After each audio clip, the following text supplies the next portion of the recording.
Isaiah chapter 58 and verse 1. Cry aloud, spare not, lift up thy voice like a trumpet, and show my people their transgressions, and the house of Jacob their sins.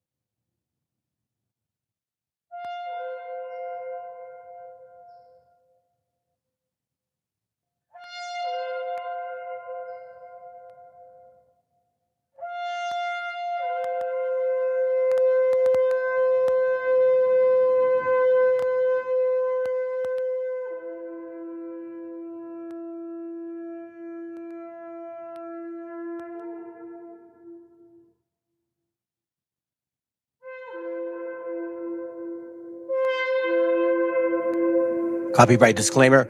This content does not belong to Bible Chronicles or claim this intellectual property. The content provided today has and always will belong to the content owner. Bible Chronicles does not have any affiliation with the owner of this property. As mentioned, Bible Chronicles does not intend to make use of any material for the purpose of harvesting gain. However, Title 17 of United States copyright law states material and use can only be done when it's for theological or general educational purposes, and thus Bible Chronicles believes that this principal material falls under fair use, which honors protection under Section 107 of the same U.S. copyright law.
Antes del nombre América, antes del hierro y la cruz, había pueblos que hablaban con la tierra y con la luz. No era un mundo vacío, era ciencia y corazón. La historia empezó aquí mismo, aunque el invasor no pida perdón.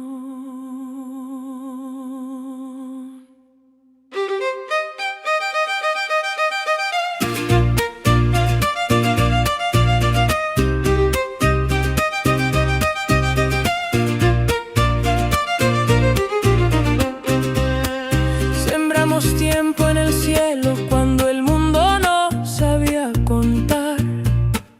El cero nació en la selva, el maíz nos enseñó a pensar.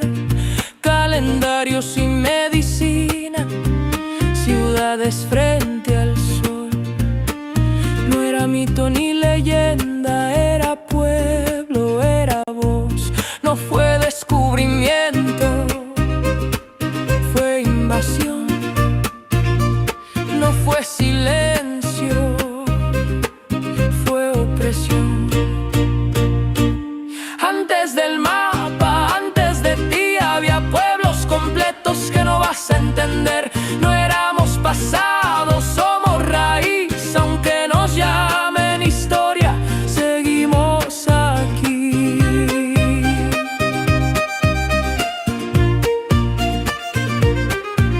Desde el barro del origen hasta el jaguar ancestral, desde la selva profunda hasta el águila solar, ciudades que eran mundos cuando Europa se partió, capitales que flotaban mientras el viejo mundo ardió. En la montaña aprendimos a vivir sin dominar, sin rueda y sin bestias, pero sabiendo gobernar. Caminos y comunidad, trabajo como misión. El poder no era conquista, era responsabilidad. No fue progreso, fue despojo. No fue fe, fue antojo. Antes del mapa, antes de ti, había pueblos completos que no vas a entender. No éramos pasado, somos raíz, aunque nos llamen historia, seguimos aquí. Hey. Hey. Hey. Hey. Hey. Quemaron nombres, vendieron memoria, alzaron fronteras sobre nuestra historia. Nos dijeron atraso para robarnos la voz, civilización a balazos y la fe pa'l control. Pero la tierra recuerda, la raíz no se rinde, aunque cambien las banderas, la herida no se extingue. De norte a sur somos la misma raíz, la misma herida que se niega a morir. De norte a sur nadie sobra aquí, Latinoamérica sigue y no va a pedir permiso para existir.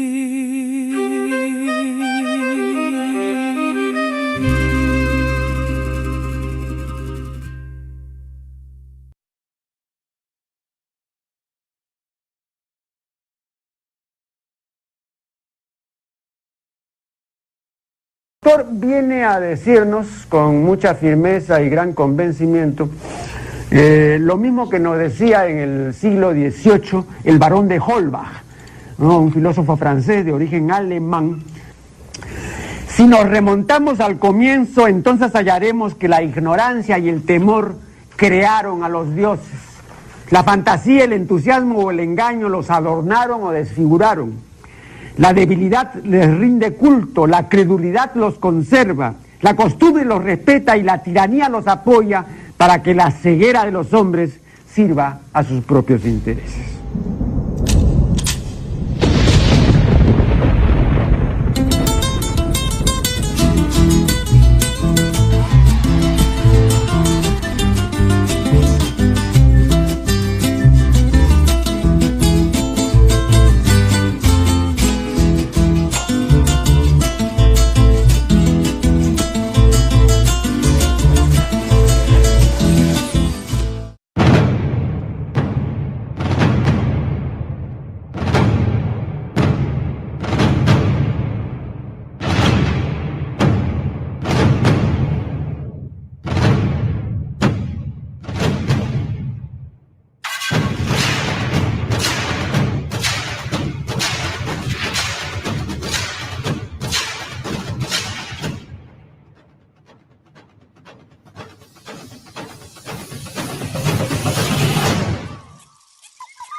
Okay, hold on a second, family.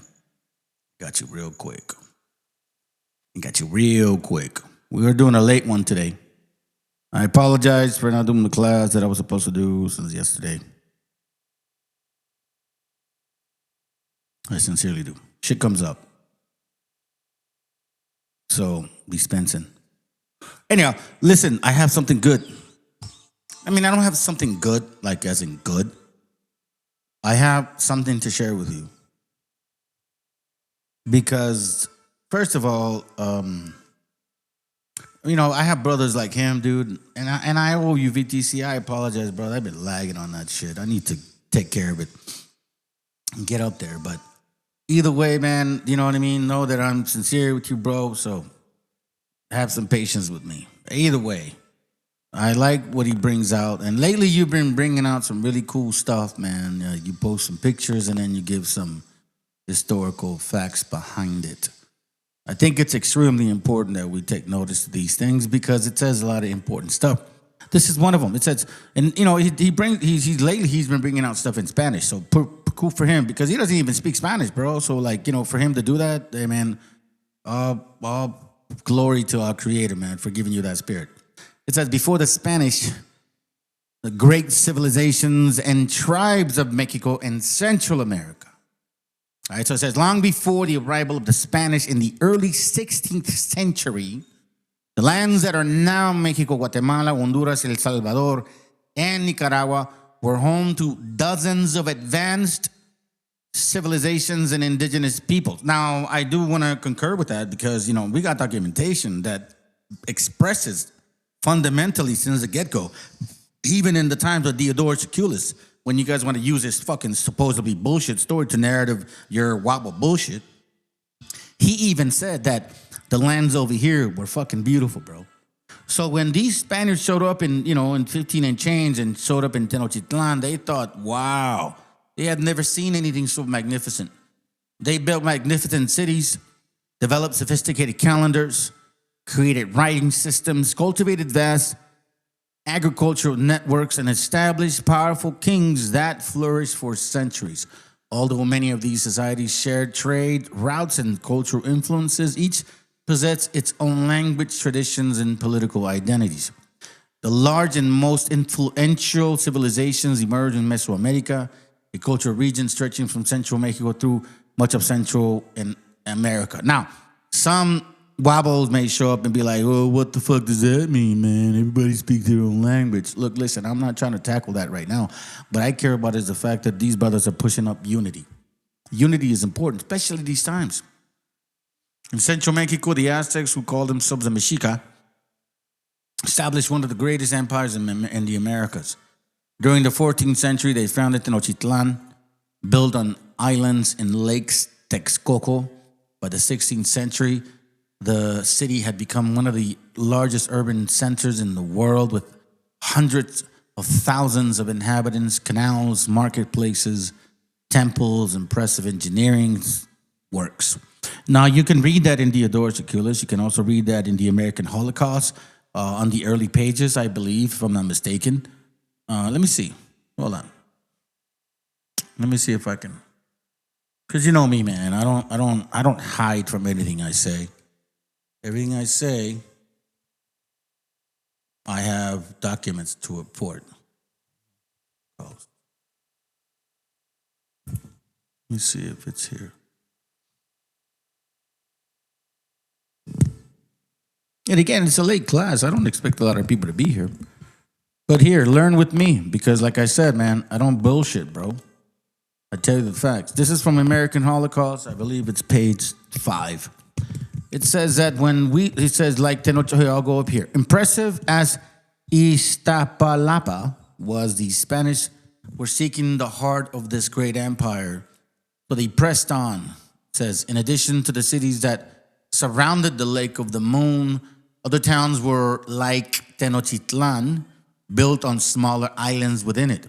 As they neared the area that would take them on Tenochtitlan's, Bernal Diaz wrote, when we saw many cities and villages built in the water and other great towns built on dry land and straight and level causes going towards Tenochtitlan, we were amazed and said that it was like the enchantments that they tell of the legends of Amadis, on the account of the great towers and the temples and buildings rising from the water, and built of masonry. And some of our soldiers even asked whether the things that we saw were not a dream. Now, in case you guys don't know, sorry that I take this avenue this way, but I'm going to have to show you because I don't like leaving shit out like this. Diodorus Siculus, the same fucking dude that they Wabos love to reference, did exactly the same shit. That these guys were like fucking amazed at what they saw, okay? This was a beautiful, structured city. It says finally they reached one of the causeways leading directly to Tenochtitlan, right? So we see what's going on. And then they said about 60,000 pale stucco houses fill the island metropolis. Okay, so you see some fucking cities on a floating water because that's all they can assume. Some of them single-story structures, some of them multi-storied. And all these houses, wrote Cortez, have very large and very good rooms and are very pleasant gardens of various sorts of flowers, both on upper and lower floors. I'm sorry, but Raza always lives with this shit. And the many streets and boulevards of the city were so neat and well swept, despite its multitude of inhabitants. We just talked about like 60,000 pale stucco houses. Imagine how many people were actually living there. That the first Europeans to visit never tired of remarking on the city's cleanness and order. There were even officials in charge of sweeping, recalled one odd observer. In fact, at least 1,000 public workers, raza, were employed to maintain the city streets and kept them clean and watered. Watch this. Tenochtitlan, in this respect, reminded the Spanish of an enormous Venice, but it also has remarkable floating gardens that reminded them of nowhere else on earth.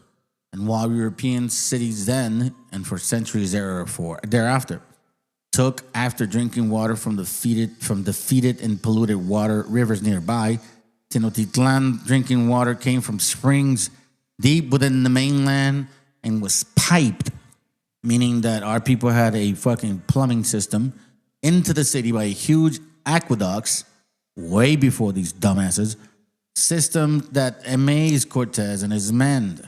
This is why they call it the Renaissance. They started learning about what we were doing, and then they said that they fucking created it. Let's continue. Just as they were astonished also by the personal cleanliness and hygiene of the colorful dressed populace, and by their extravagant to the Spanish use of soap, deodorant, and breath sweeteners. That means that these motherfuckers were dirty as hell. Now, that being said, okay, I'm going to show you something. See, Diodorus Siculus, right? The same fucking dude that these stupid ass people that say Atlantis or all this wobbleism or whatever the fuck it is, and they don't even realize what the fuck this guy's saying, dude. You know, they just reference him because they fucking heard it in some book. This is exactly what he said in 519:1. Watch, okay? Adjoining Cernus is an island which is called. Okay, no, he starts off from like Africa. He's going this way. Sorry, that's not even 519. My bad. That's 5. There he goes right here. But now that we have discussed what relates to the islands which lie within the Pillars of Hercules, we shall give an account of those which are in the ocean. For there lies out in the deep of Libya an island of considerable size, and situated as it is in the oceans, it is distant from Libya, a voyage of a number of days to the west. Its island is fruitful. Pay attention to what we are reading here. Much of it being mountainous, and not a little being a level plain of surpassing beauty. Number 2, through it flow navigable rivers, which are used for irrigation. Did we not just read certain things like this earlier? The island contains many parks planted with trees of every variety, and gardens in great multitude, which are traversed by streams of sweet water. Did we not read that there? And on it also are private via of costly construction. And throughout the gardens, banqueting houses have been constructed in settings of flowers. And in them, the inhabitants. So we just read right now what Diodorus Siculus was saying that, there's some island over there. But there's people there already. The inhabitants pass their time during the summer, since the land supplies abundance everything which contributes to enjoyment and luxury. Now, again, forgive me, fam. I should have done this class, because in this class, you're going to find out exactly how this connects to a lot of shit that we did not know. Okay? But if you continue reading what this guy is saying, right? Like, so for example, and he talks about the mountainous spots of the island, yada, yada, yada. I want to show you this part where it actually is the only piece that everyone else uses. Now, mind you, Diodorus Siculus also knew about Romans because he was a Greek. So I don't understand some of you guys that say that Greece and Rome was fake. I mean, and then you dictate or reference Diodorus Siculus or Plato. That's fucking stupid. They are Greco-Romans. I don't get it. Anyways, so if you continue reading down, watch what it says here, okay? Here we go. So in 520.3, it says, the Phoenicians, then while exploring the coast outside of the pillars for the reasons we have stated right above earlier, and while sailing along the shores of Libya, were driven by strong winds a great distance into the ocean. And after being storm-tossed for many days, they were carried ashore on the island where we mentioned above. That was what we just read earlier. And when they had observed its facility, its nature, they caused it to be known to all men. From where? From Europe and Africa. Consequently, or Middle East too. Consequently, the Tyrrhenians at the time when they were masters of the sea, purposed to dispatch a colony to it, but the Carthaginians prevented their doing so, partly of concern lest many inhabitants of Carthage, which is, I believe, if I'm not mistaken, Mediterranean Israel section. Okay? So let me just continue reading. We'll look at a map later on. It should, let me go back. Inhabitants of Carthage should remove there because of the excellence of the island, and partly in order to have ready a place in which to seek refuge against an incalculable turn of fortune. and in case some total disaster should overtake Carthage. Now, keep in mind that that sounds like 1492 when you understand what I've been reading. That's why I apologize for not doing the class, because that would have answered this right here. For it was their thought that since they were the masters of the sea, they would thus be able to move, household and all, to an island which was unknown to their conquerors. 1492. You guys ever think about that? Listen, check this out. I'm going to show you this real quick, because this is why I did this class. So let me continue. Let's see if I want to. Look, listen, I'm going to post this here. I appreciate the brother for doing it, man. Keep it up, bro. Keep it up. I'm going to have you guys read that. Okay? So I want to show this to you guys, man. I'm not going to show you the whole thing, but I think you need to know this, dude. I mean, look, listen. This is a New Testament statement, but it makes sense. Wages of sin is death. Right? Wages of sin. They're getting paid for this. They're getting paid for hurting people.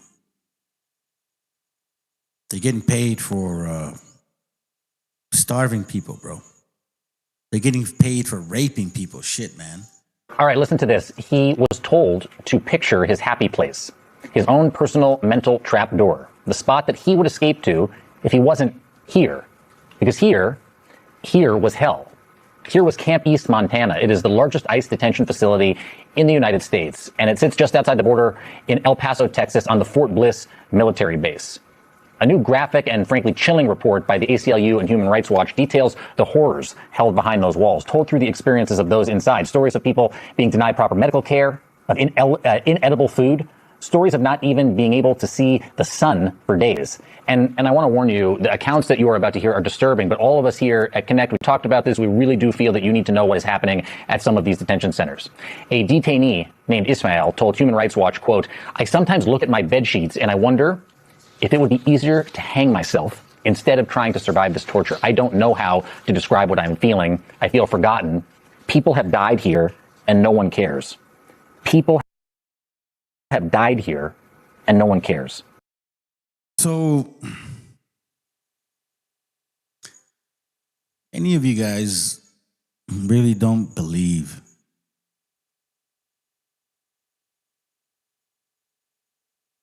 what the scriptures are saying, you know? Let's say this. Who else is this happening to, man? It says, Deuteronomy 28:32, thy sons and thy daughters shall be given unto another people, and thine eyes shall look and fail with longing for them all day long. Because that means that they get taken, not for committing a crime, by the way. No. If you want to, I mean, come on, bro, let's be logical here. If you commit a crime, of course, you got to go to jail. These people, our gente did not commit a crime, dude. Not like what you think it is. And then what makes it even more clear is thine eyes shall look and fail with longing for them all day long. Why? Because you don't have any strength, any ability, any power, any fucking concept. Dude, no money will get those people out of that jail. And there shall be no might in thy hand.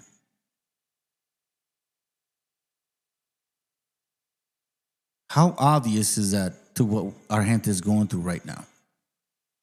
We're not running away from cops because supposedly we're committing a crime, bro. You know what I mean? That's not a curse. You choose to fucking run away. Like we're going to work. We're just being Mexicans. Because that's the reality, man. That's how all of you, all these people see you. You guys don't realize that shit? Check this out. I'll give you even more simpler terminology, or at least understand, or I'm sorry, translation. It says, the Lord will strike you with, no, hold on, let me read verse 20. And if you do evil and reject the Lord, he will bring on you disaster, confusion, and trouble in everything. It's like, let's put it this way. Didn't they say the brother Lorenzo, they wanted him to assimilate, right? Yeah, he did. He became a business owner. Assimilate. Yeah, he did. He paid for his kids' college because that's what you white people do. Yeah, he did that. He had life insurance too, by the way. Yeah, he had all, well, no, he didn't, sorry.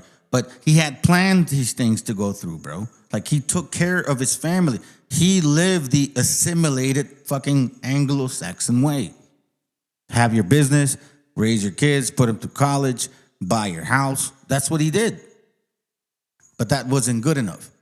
Show up to church on Sunday, worship the Jesus that they want you to worship. If you do evil and reject the Lord, he will bring on you disaster and confusion. You're like, well, wait a minute, hold on. I worship Jesus, bro. Why am I getting killed?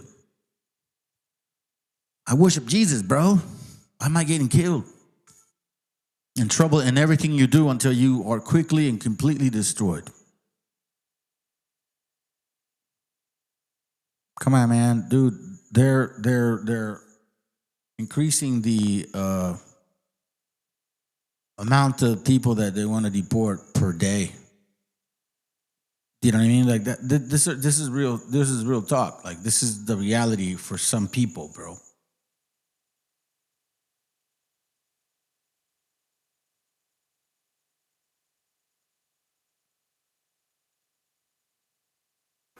He was asked about what resources were available to him for his mental health.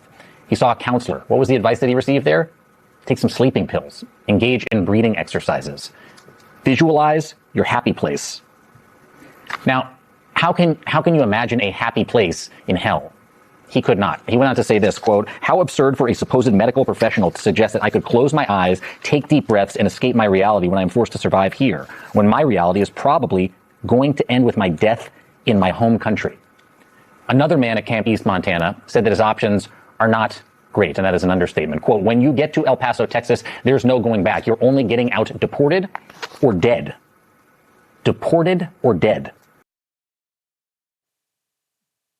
Do you guys remember how back in 2023, I had posted that video, that short, regarding what Trompeta said? He's like, and we're going to deport them. It's going to be bloody, but we're going to do it.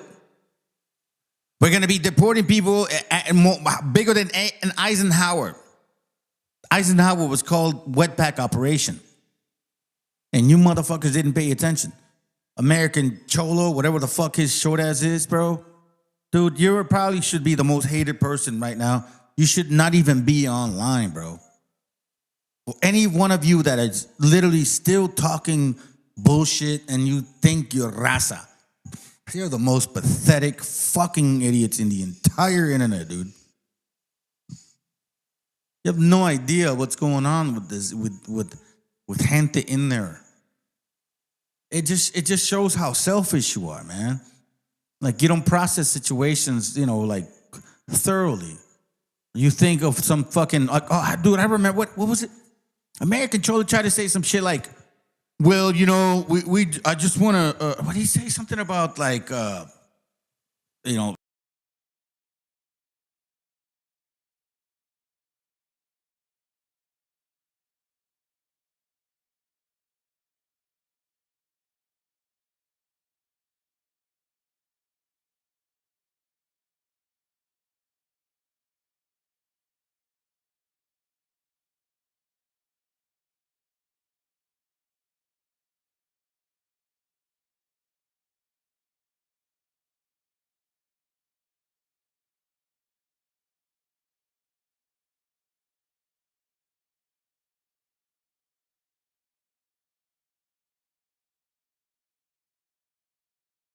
The report details, and this is it, 71 detainees contacted over a 5-month period. 64 of them said they had either been personally assaulted by staff there or had seen it. One man, who had only been there a month at the time of his interview, shared, quote, "The guards beat us, When one person speaks up for themselves, they take it out on all of us. It doesn't matter if you haven't done anything wrong. They beat you just for insisting on getting your rights, food, or medicine when you don't get it. It's clear to me that they're trying to make a point. The point is that they are in control and can do whatever they want with us. Whatever they want with us. They can humiliate us, beat us, laugh at us, and nothing will happen to them. They tell us, quote, "You're an immigrant. This is not your country." It is an obvious abuse of power to make someone feel like they have no power. And I should note that the Associated Press details that the Department of Homeland Security called reports of inhumane conditions at Camp East, Montana, quote, "categorically false," and that no detainees are being beaten or abused, and that, quote, "ICE takes seriously the health and safety of all of those detained in our custody." We have heard that before, and reading through this, hearing what is being described is the kind of report that makes you feel sick. It makes you feel sick for your fellow human being, for what is being done in our country's name, because at the end of the day, this is our country. It is all of our country.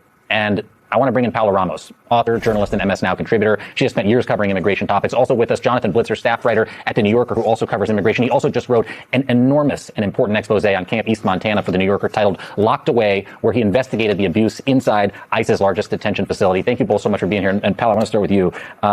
One person said that There's been several people that have committed suicide, several people that have died at the hands of some of these fucking demons.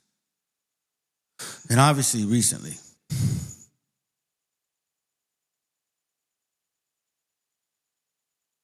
And you want to know what I think is going on, bro? Our gente is so fucking numb to this, they don't even realize what the fuck this means. They shot a 52-year-old man, and then they shot a 52-year-old young man. And you guys just went about your business. You went to Cardenas, you went to Walmart, you went to your bullshit fucking rodeo shows, you went back to your novelas. You went back to your, like, you know, your chelas and shit, like, whatever, dude. It's not my business. Camp East, Montana is a graveyard for living people. I think most people at home are sitting here and they listen to this and they think, how is this allowed? I mean, I think in the scenario that you just described and knowing what we know about this administration's mass deportations, death is inevitable. No, there's no way out of this story without understanding that death sort of overshadows everything. And I think that the sad part is, I think Jonathan did an incredible job at depicting what happens inside. But the sad part is that Camp East, Montana is just one story of this larger national pattern. A pattern that is essentially telling us that this administration has intentionally, and you talk about this all the time, intentionally designed a system to terrorize immigrants, to either self-deport or in the worst case, to force you to let go of wanting to live. And I think we've seen administrations do this before. The horrors have always been there, both from Democrats and Republicans. Mm-hmm. It has been inhumane. The difference now, though, is that they are able to rationalize the inhumanity. And that is part of the strategy. And that's what they said and have all. Right there, they are able to rationalize the inhumanity.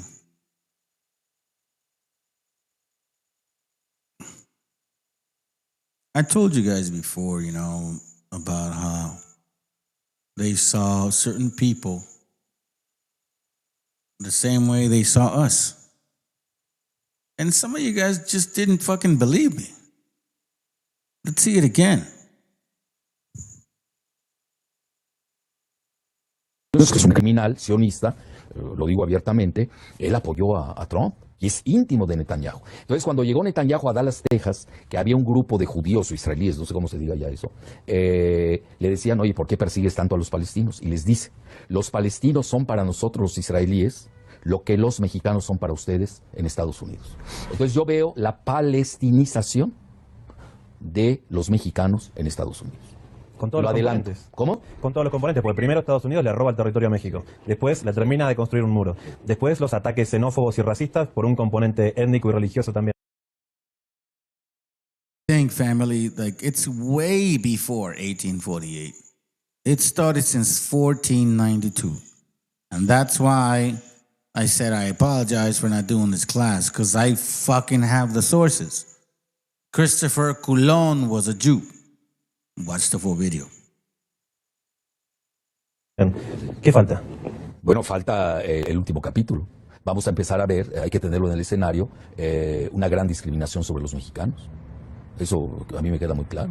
Y Estados Unidos, porque aquí la pureza blanca del WASP el racismo, supremacismo, es igual que la pureza inventada de los nuevos judíos del siglo XXI, que ni son semitas. Lo digo con responsabilidad. Hoy uno llega a Tel Aviv y el 25% habla ruso. They're both Zionists. Son de origen házaro. Los házaros, lo digo también con definiciones puntuales, son mongoles centroasiáticos. No son semitas. En Estados Unidos, que es un criminal.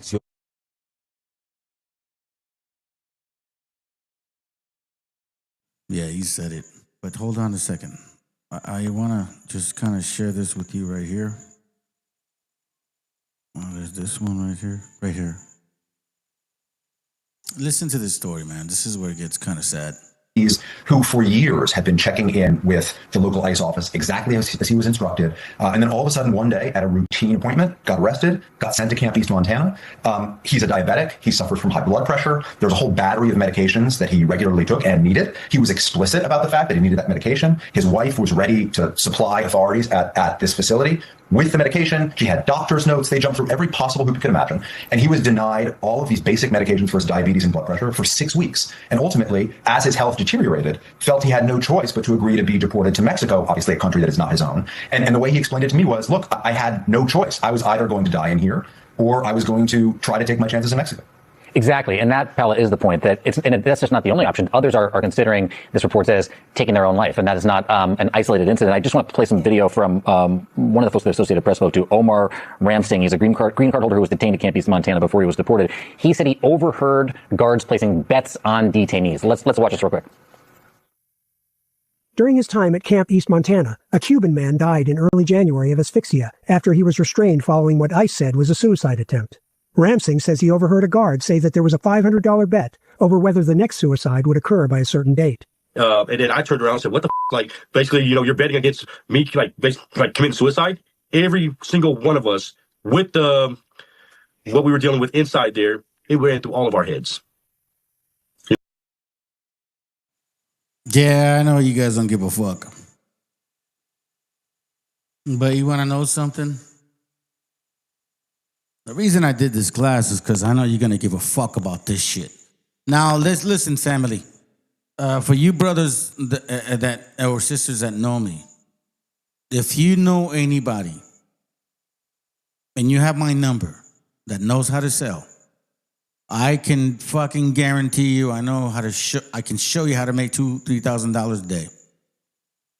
But you have to go through a process of getting licensed. It's not a weird shit. You have to go through that.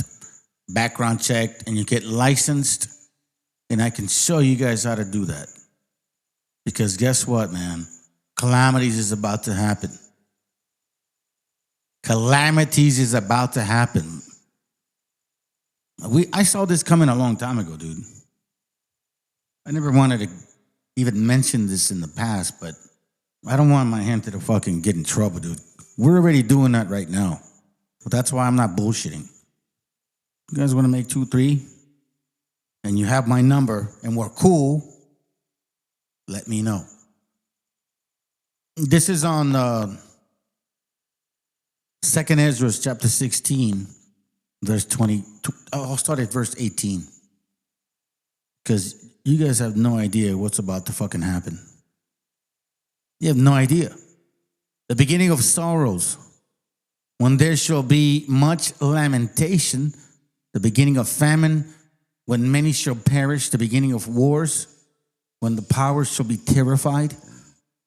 See, the beginning of wars, meaning when you started, and then you realize that you shouldn't have done that. That's very fucking prophetic. What are we seeing right now? The beginning of calamities, when all shall tremble. What shall they do when the calamity comes?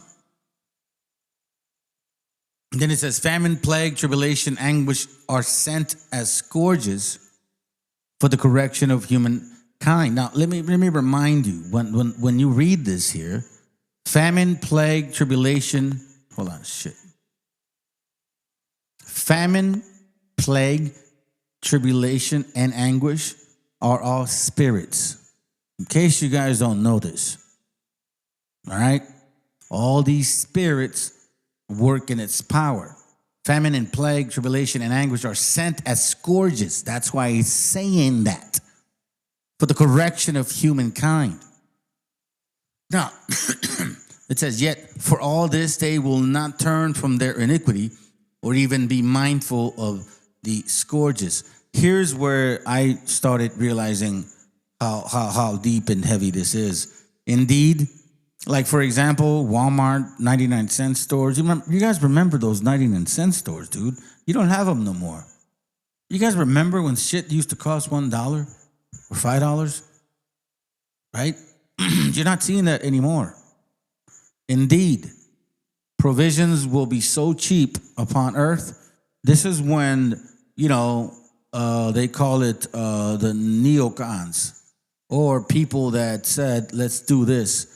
Let's transfer factories to other countries where we can make shit so much more, make it much cheaper, but make more money, because when we buy it cheaper from the places that we send to make it cheaper, we can then charge the people here a lot fucking more, right? But they don't even realize that it's like much cheaper than that.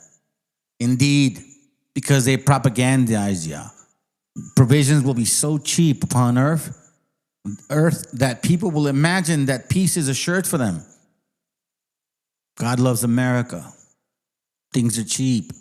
Man, all good. Stock market is strong. Everything's fucking beautiful. And then calamities shall spring up on earth. The sword, famine, and great confusion.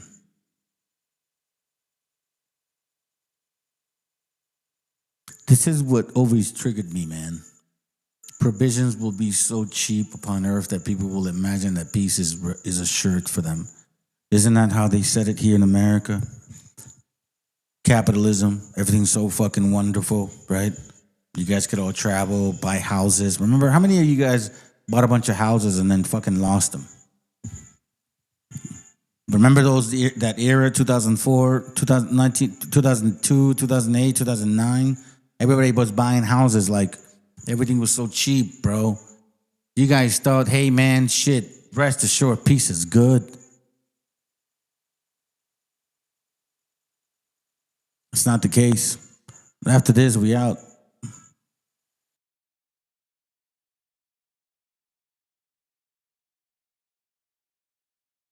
Start with prepping your house for what's to come.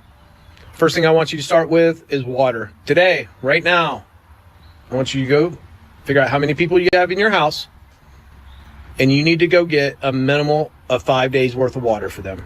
Stuff is getting real. It's been real, but it's real. We better prepare. We better prepare mentally for what is to come, because you're going to have to be extremely strong. You're going to have to be strategic. You're going to have to be calculated in the moves that you're about to have to make. Things are about to get crazy.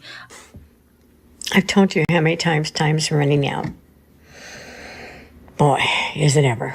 Every day we wake up and Janet tells me something that she found out. And I have things that I know that I don't share. And it all boils down to the fact that people who are dragging their feet for prepping and water storage are absolute fools. I say it stronger. They're fucking fools. Who the hell's going to save your ass? First of all, if you need medication of any kind, you better go out and buy all the medicines you could get, because in a few months they won't be available, because the petroleum industry has a big role to play in the production of pharmaceuticals. So that's my first piece of advice. And secondly, start thinking in terms of storing food and any other items that you think you may need, because as this war continues, and it's going to continue, the impact that I talked about earlier is going to be felt here. You had it. But in the meantime, I think you just need to prepare for the worst here. And once the stock market figures out, or the investors, the people in New York that run the financial system, who are largely part of the problem for us, they're going to say, oh my God, and you're going to watch the stock market tank, and you're going to watch the cost of a barrel of oil go up to 200 and potentially all the way to 3. And all of that is going to bring everything inside the United States to a screeching halt. It's going to get worse. Some of you may not agree with that, but I would just tell you, look at the world. The world is a worse place than the one I was born into. It's trending toward darkness and destruction. And as we get closer to the end, it seems like there's going to be more suffering. I have noticed a very strange behavior among the rich folk. I've been delivering since 2014, and I have never seen the rich folk prepping like they've been doing the last 2 months.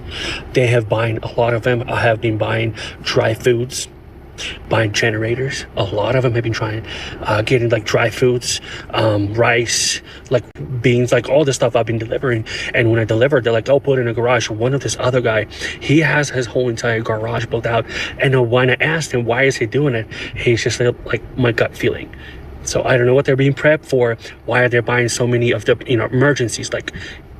But they're buying a lot. They're prepping, and I deliver to people who are earning million plus. Some of these houses are $2-3 million, and they're prepping for something, not to leave or go anywhere, just to stay in.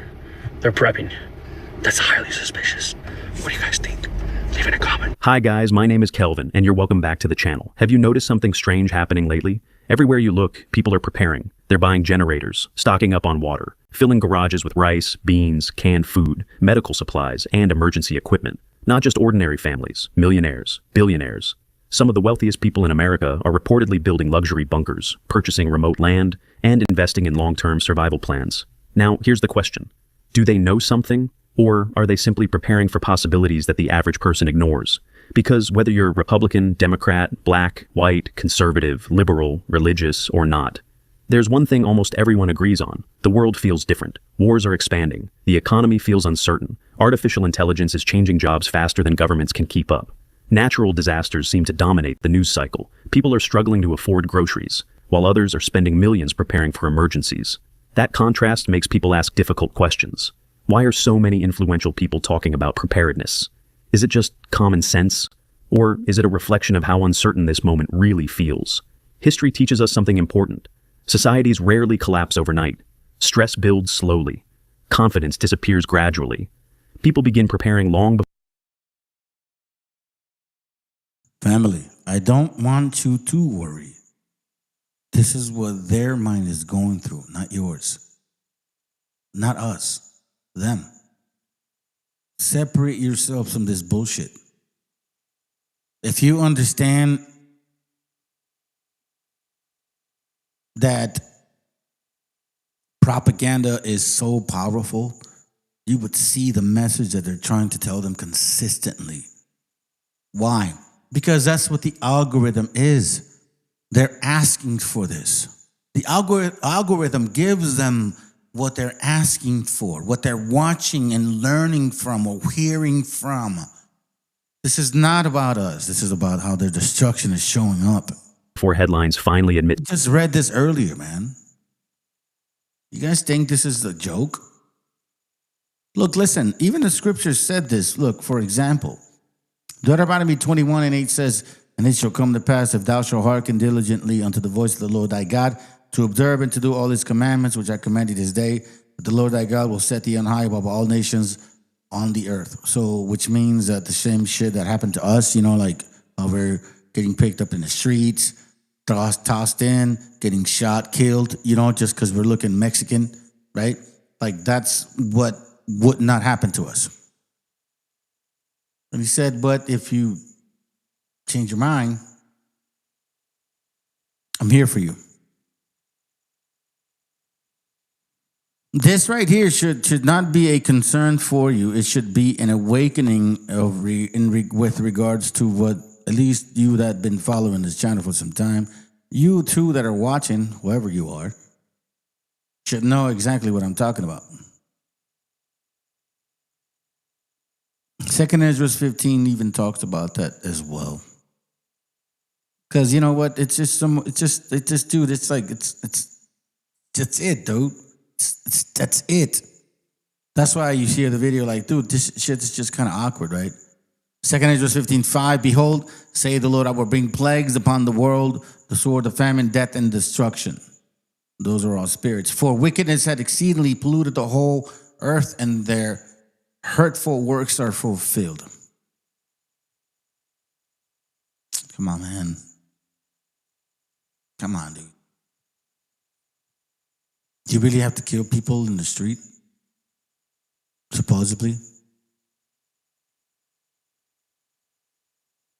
2 Esdras 59, and therefore say the Lord, I will surely avenge them and receive unto me all the innocent blood from among them. Behold, my people is led as a flock to the slaughter. I will not suffer them now to dwell in the land of Egypt, which means bondage in many cases.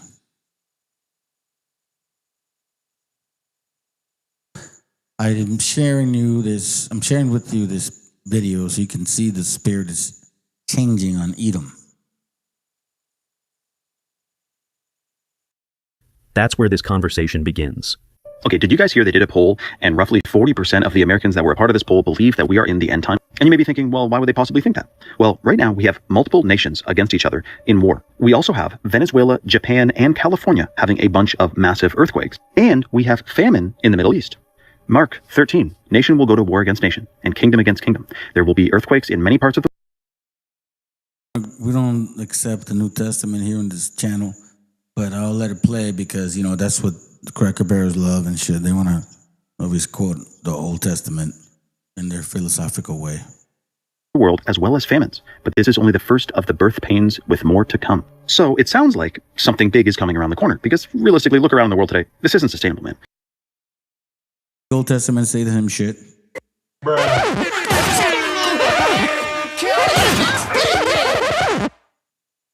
Sorry. We're bulldozing this and that. We're yanking, putting up AI, facial recognition, all this stuff. It's coming to a head, 100%. Not to mention the conflict in the Middle East. But here's the crazy part. If you remember, Satan wanted to be like God. And what can God do? In theory, everywhere he be. That's the thing. The New Testament made it seem like Satan is somebody important. It's not. Satan's just a spirit, dude. Your New Testament fucking stupid ass beehive keeping created Satan to be like some fucking powerful thing. If you read the Old Testament, that dude is nobody. He's just another spirit. There's a lot of spirits like him. But the New Testament made it seem like, oh my God, it's Satan and Jesus.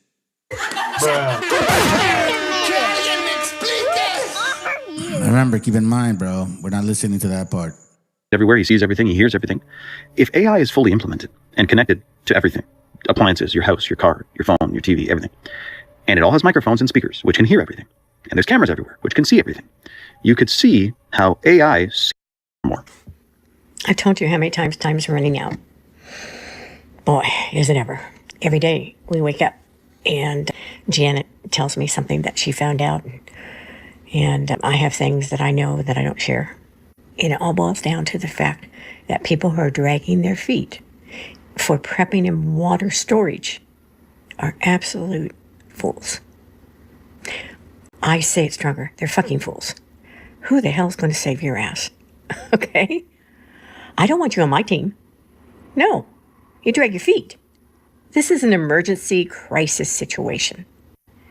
Yes, the birds are still singing, the sun is coming out, the lights are on, the fans are rotating, we have $50,000 trapdoors, parking spaces for submarines. Parking spaces for submarines? Here's a literal rendering of how it would work in case of an external attack. According to builders of these luxury bunkers, the buying frenzy began after Meta founder Mark Zuckerberg announced that he was constructing a $100 million bunker in Hawaii. It got really busy, and it seems like the phone hasn't stopped ringing. World War III seems to be coming. Ron Hubbard, CEO of Atlas Survival Shelters, told The Hollywood Reporter. Renderings show a state-of-the-art medical room, complete with an MRI machine and top-of-the-line equipment. Of course, a state-of-the-art escape tunnel is a must, and so are bulletproof trapdoors leading to secret passageways. With the pandemic top of mind, builders have also thought of decontamination rooms. If the bunker somehow fails in apocalypse, parking spaces for extraction devices like super yachts, helicopters, and submarines can also be thoughtfully implemented into the space. Why do they want to live so bad? Number two, ask yourself, who's going to be attacking them? Really, answer that question. Who's going to be attacking them? Us. That's who they are fighting against. Us, the people that they've made their money off of. When we're all starving and dying, we're going to attack, right? That's who they're fortifying these shelters from, is us. Do you guys not realize how biblical this is? How this is literally the book of Revelation. These Cracker Barrels, okay? I'm just showing you their fucking stress mode. people are the faces from the book of Revelation. Revelation, Matthew, all of that fucking bullshit is whack. It's stupid. No, it's not real, man. You guys were lied to. Like fucking, it was the worst thing that ever happened to our people, bro. We know how this book ends, don't we? We know this isn't gonna work for them. 5 terrifying realities of a widespread prolonged power outage. When the power goes out, most people think about candles and flashlights. But if it stays off, everything changes. Share this with everyone because most of you aren't ready. Here's what it would really look like. No more cell service. Your phone might still power on, but it won't do you much good. Cell towers rely on electricity and backup generators that... So for our people that are hinted, I understand exactly how our people are, bro. You just need to be able to communicate with our people, bro. Like, our gente communicates. We stay in touch. Just stay in touch. If shit happens like that, stay in touch. Know where to meet.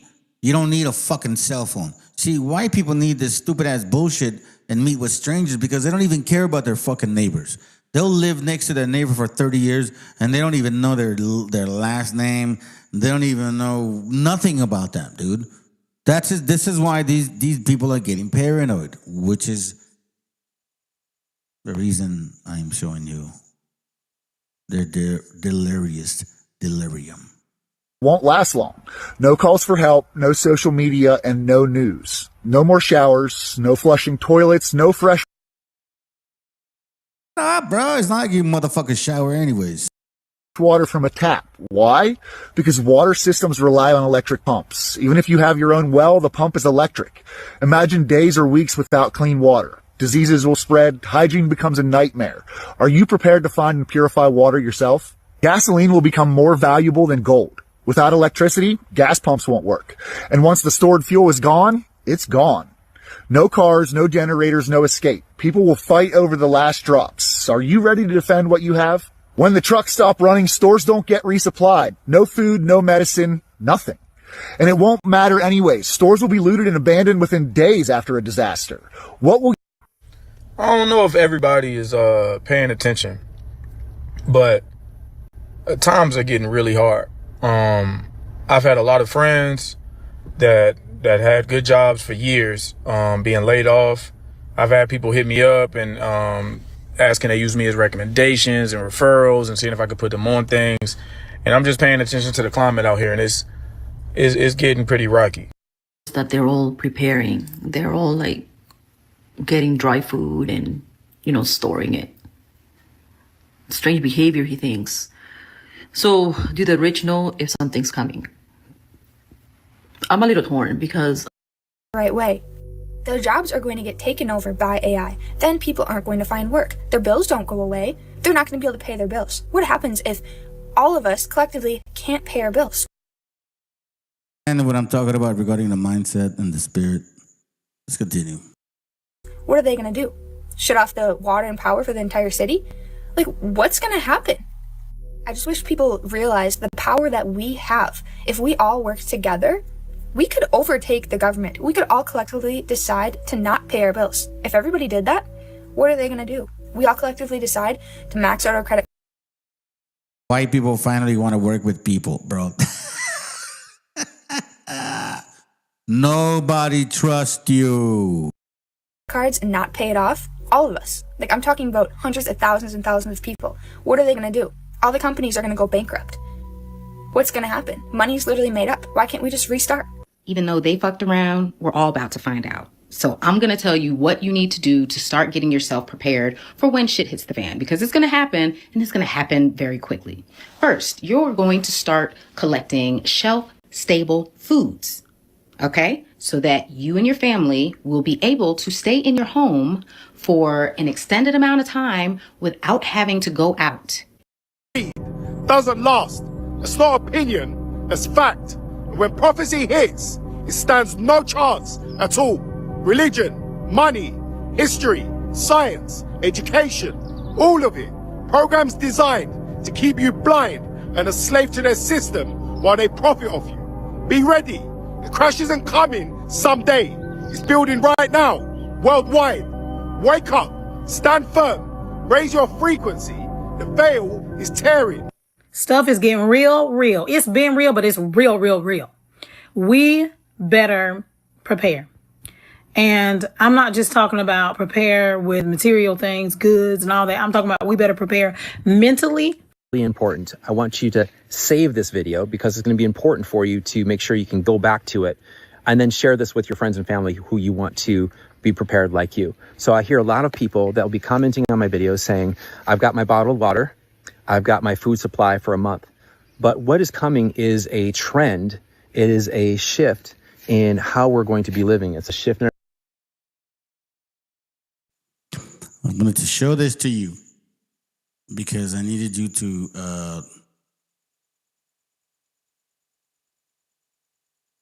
just be aware of the fucking stress mode of these people. It's not a shift. They're like seeing things become more expensive. Every single one of these fucking people in the USA, every single one of them, okay? The reason why they are having a problem with right now, it's because shit is more expensive. There's no other reason. If shit was not expensive like it is now, you would not see that or them talking. Bro, it's so obvious, man, that be complaining because you don't get your little fucking thumb in your mouth. See, USA, North America has been babied for so fucking long. You guys are gonna feel the pain very soon. If you have no clue, you have no clue what these guys are saying, bro. Like, they're actually saying something. I don't really want to, give it too much power, but I mean, damn, bro. Like, if you guys, if Trompetas keeps it up and they keep bombing each other in Iran, bro, oil is going to be expensive. It doesn't take a brainiac to figure that out, dude. Oil will be expensive. It's not like you don't have to be smart to notice that. So if they continue the war or they go with the war, fully on war, yeah, it's gonna get bad. So when they say some people are saving, whatever, I don't know, man. I don't know. I know we have stuff. I mean, I don't know, bro. I mean, how much can you do?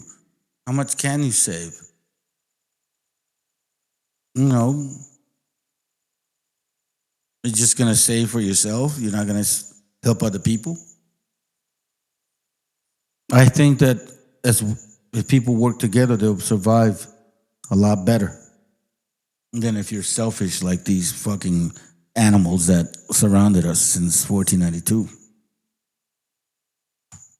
Fuck that crowd, bro. You guys have a good night, man. Hope you appreciate my little short sessions.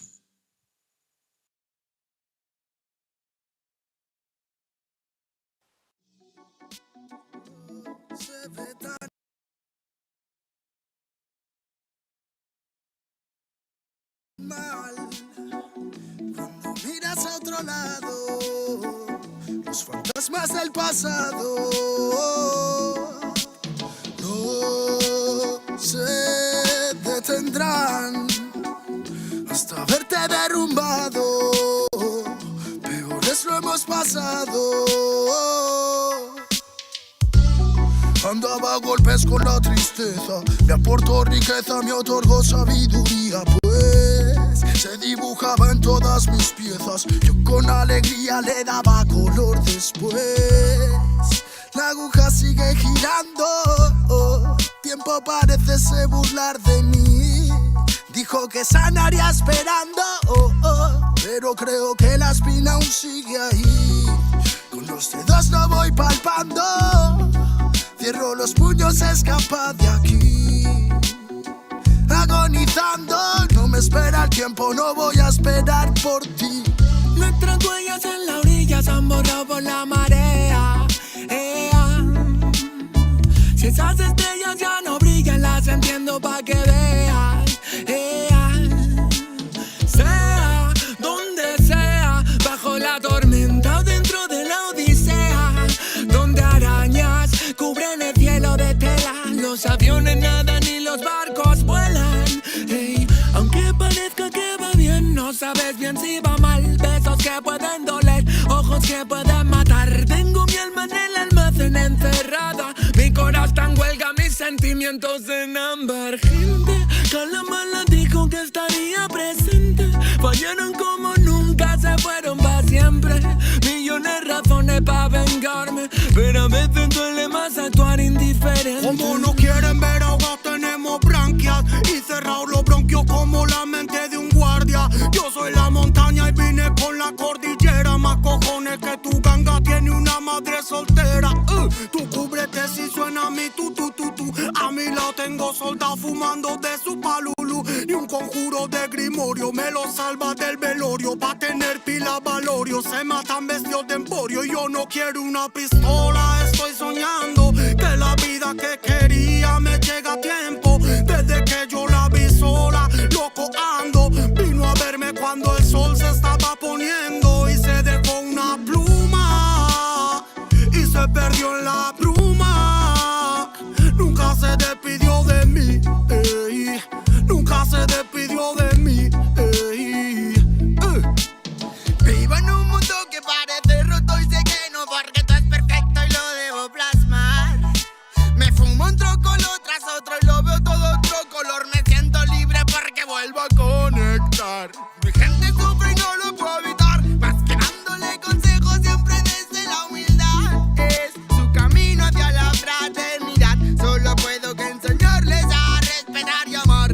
Con esta bendición, como no voy a aprovechar los códigos que llegan, los tenemos que aceptar. Si me reencarné fue para ayudar y no para malgastar mi tiempo en beneficio del mal. En la unión nace la fuerza y eso nos hace juntar las ganas que siempre tuvimos para iluminar a la gente que se le ocurra y la malla armonizar. Vinimos para dar fuego a la que no nos va a quemar.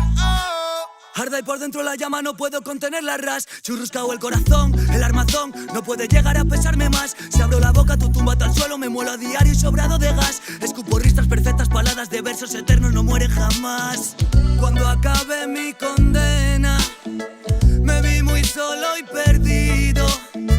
Cada vez más negra la flema, más elegante el problema. Pero planté cara a todos mis enemigos. Recuperé las ganas, las fuerzas y el garbo. Dedico requiems a mis diablos.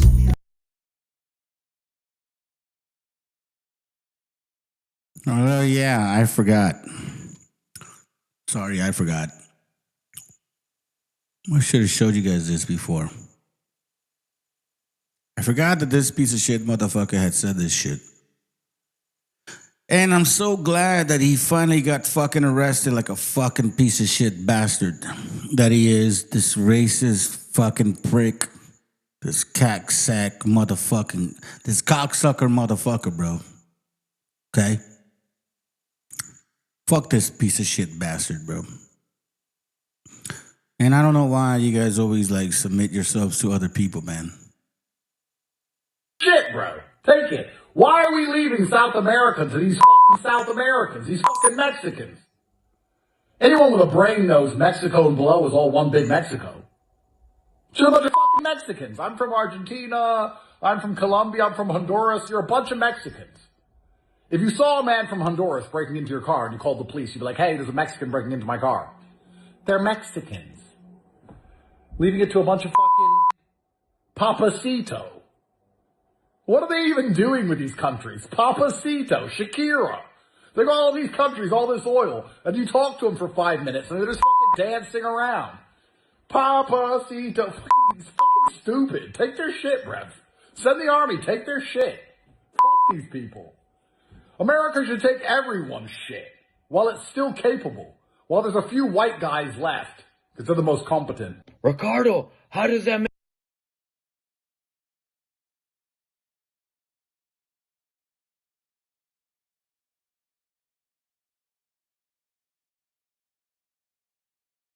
A few white guys left.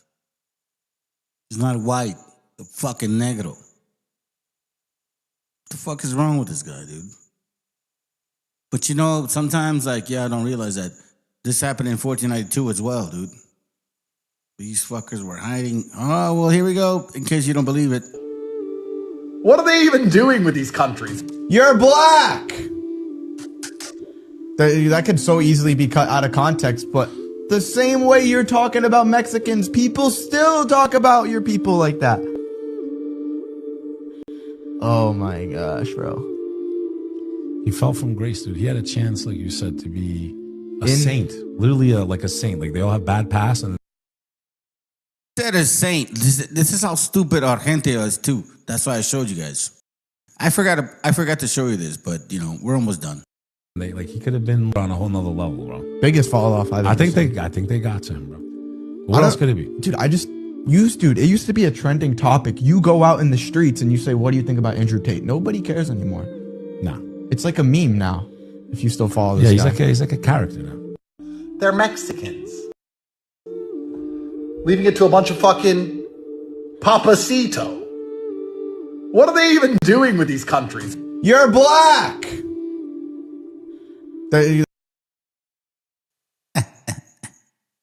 Yeah. You're right. Yeah, you're right. Oh boy, we have breaking news and it's just great. So what do we got going on right now? Yeah, we're gonna stay a little longer. Fuck it. Why not? Don't give a shit. Anyways, by the way, I got some plans going on, family. So, you know, you guys are getting a little bit of what's going on. Because I'm gonna start like trimming down how many videos I do. I got some big plans and I want to help everybody get there too. As famous fraternal scumbags go, Andrew and Tristan. Again, if you know how to sell and you're disciplined, you have my number and we're cool, give me a ring. I can show you how to make 2-3 grand a day legitimately. You must be licensed, so it's a legitimate job. Let's continue. And Tate are brothers united in hate. And tonight, in our breaking story, they're also under arrest. Welcome to Occupy Democrats, and well, please hit that subscribe button if you would never let your precious child. You guys right now, man, I'm gonna start putting some money in I don't want to say like a non-profit, but to where people can actually use it to defend themselves. So they can go into the funds and hire attorneys and defend themselves, bro. Like, I want to do that. Because there's a lot of our gente that's just getting abused. You guys don't even understand what's going on. Hang around guys like this. Why am I like that? Why? I am one of the most dangerous men on this planet. Sometimes you forget exactly how lucky you were to get by me. What a guy. Or as Barron's mom would say, be best, Andrew. As a mother and as First Lady, it concerns me that in today's fast-paced and ever-connected world, children can be less prepared to express or manage their emotions, and oftentimes turn to forms of destructive or addictive behavior such as bullying, drug addiction, or even suicide. I feel strongly that as adults, we can and should be best at educating our children about the importance of a healthy and balanced life. So today, I'm remind you of how fucking immigrant you are. When have they ever let any Hispanic or Latino or Mexican or Indigenous or Native speak this fucking chopped up ugly? Ever. Never. But because they think this is a white woman who claims to be from the Americas. No, y'all are Europeans. Please, go eat your food over there. This is why you keep dying of cancer over here. In case you didn't know that. But, you know, whatever. I'm glad they don't realize that. So, they, you know, that's why it's, you know, that whole Darwinism shit.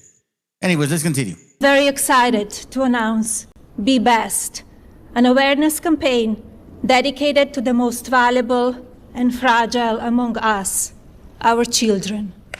Ah, the vulnerable. Thank God we have Melania around to keep an eye on that stuff. Hey, and why drag young Barron into tonight's breaking story of abusers brought to justice? Well, until his old man's in cuffs, this is the best we've got. Oh, and, of course, Baron adores the Tates of Romania and their wicked, wicked ways when it comes to women. Their glorious arrest earlier tonight in Miami, it's on the other side of this rom-com. Baron Trump has largely remained one of the most private members of America's most famous political family. But now, a new report is shedding light on an unexpected chapter of the first son's life, and the controversial figures who reportedly helped shape it. According to a report Wait, I want you to go back, bro. from the New York figures who report that piece of shit motherfucker right there. Yeah, you're gonna find out how he's very close to Tate, bitch. reportedly helped shape it. According to a report from The New Yorker, Baron Trump didn't just admire some of the internet's most notorious manosphere personalities. He allegedly formed close relationships with them as he navigated life in the public eye. At the time, the Tate brothers were facing human trafficking-related charges brought by multiple women across several countries, allegations they have repeatedly denied. What happened next has fueled even more attention around the report. Not long after that reported conversation, the Tate brothers had their passports returned by Romanian authorities. The report notes that a Romanian official involved in the decision had recently visited Mar-a-Lago. However, it's important to note there is no Note, by the way. Oh, hey, sis, how you doing, sis? Good to have you here. I did a very late video tonight. You know, 12. I started at 12, whatever. I'm almost done. I'm probably gonna last another 10, 15. But I'm just trying to show people the calamity of the stupidity. Look at this piece of shit, motherfucker. Bro, I met this dude one time. I didn't meet him. I didn't meet him like I said, oh my God, we talked. Like, I met him at a little, what do you call them? Those like fucking meetings and shit. Because they were doing the pyramid scheme with insurance, dude. It was a total marketing scheme, bro. Like, I'm involved in some legitimate companies now, so like I know exactly how fucking skeezy that shit was. But you know what? That's what it takes, bruh. That's what it takes, motherfuckers like him. Skeezy. No evidence presented in the report that Baron Trump had any involvement in that outcome. Still, critics online have pointed to the sequence of events, while supporters dismiss suggestions of any connection as pure speculation. Well, looks like Baron fell in with the wrong crowd of traffickers and abusers. As the old saying goes, the traffickers and abusers you know are better than the well, you know. Okay. Newsroom just in the last couple of moments, this post coming from TMZ saying breaking Andrew and got arrested, bro. I was so fucking happy. I was very happy that happened. Because like, here's the deal. Okay, so hold on a second. Let me show you. Let me just say this with you, okay? I'm not jealous of motherfuckers like this, dude. Because when I was young, dude, I had fucking fierro and shit. You know what I'm saying? Like, I had game, bro. I had fierro, okay? So there's no need to be like this, dude. Not at all, bro. Not at all. But these motherfuckers took it to another fucking level, man. They even said it themselves. They traveled to countries where they allowed certain laws where you can abuse women. I mean, I don't know if they said it that way, but it's like that's the purpose of them traveling to those countries where laws are more flexible compared to other ones where there was more rights for women. So basically saying like, bro, I don't want to have to deal with that shit. I just want to go there and fucking just abuse women. I mean, shit, man, you fucking promoted it. So I'm glad. Because you want to know something? This is also motherfuckers I hung out with, what's his name? Nick Fuentes. Nick Fuentes used to say that it's gay to have sex with a woman, dude. That's what he would say. It's gay to have sex with a woman. And matter of fact, my wife was even like, noticed, like, hey, why is he looking all fucking feminine? I was like, what do you mean? Like, yeah, look at his outfit.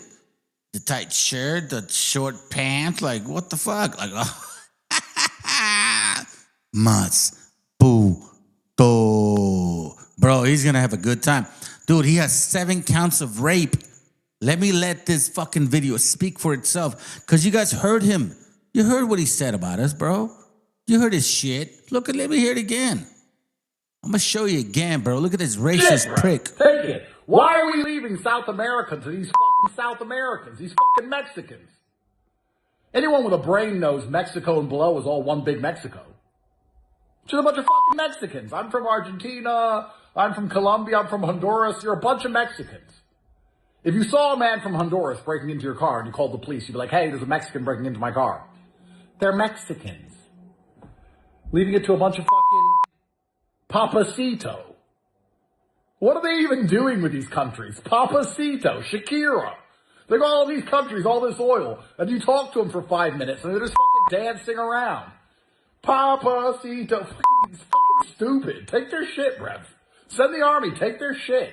Fuck these people. America should take everyone's shit while it's still capable, while there's a few white guys left.